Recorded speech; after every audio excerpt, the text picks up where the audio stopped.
Han, Nah, bisa nganyuk teh? bisa nganyuk. Tak baca atuh naon. Bisa bon besok. Oh, berarti anu mau bisa orang nganyuk. Eta pan. Isuknya orang bisa nanya. Bahkan baik orang isukan ka dirinya. Sok.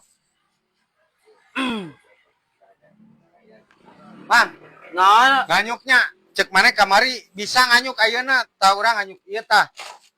Jeung ieu tah. Jeung ieu bisa kan nganyuk ayeuna kan? Nah, nya ari ieu baca heula naon ieu. Bisa bon besok. Pan kamari cek mana ayeuna bisa. Nya ari ieu naon? Baca heula. Bisa bon besok atuh meureun mah bisa kene ayeuna. Nya berarti bisa na isuk meureunna. Aduh, berarti isukan orang bisa nganyuk ya? Berarti tak isuk bisa. Ayo kumaha tuh? Nya terjadi atuh moal bisa. Orang isukan ka dieu ya. Angger ieu mah sok rupa-rupa wae pan eta aya tulisanana bisa nganyuk isuk. Bisa nganyukna lain ayeuna atuh.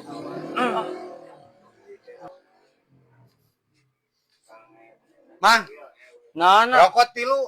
Oh, siap. Ya, naon deui ya? Ojeng ieu tah.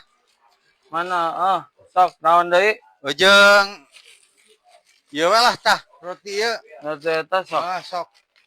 Dia 20, 30 tambah ieu 70 jadi pas 100-an. 100-an.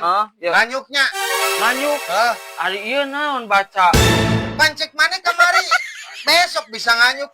Urang teh geus 3 kali jeung ayeuna ka dieu teh. Nya pan ari ieu jadi kumaha ieu tulisanana? Bisa bon besok bon anjing itu tebal bisa nganyuk atau bisa nganyuk goblok anjing warung teh pan geus ditulisan wah aing orang dia bisa nganyuk mah besok pan piraku angger nu maleuli teh tebalik bisa maca teu tingali bisa nganyukna isuk angger ieu mah kadon mek-amekan wae teu baraleg pisan angger bisa nganyukna isuk lain ayeuna maksudna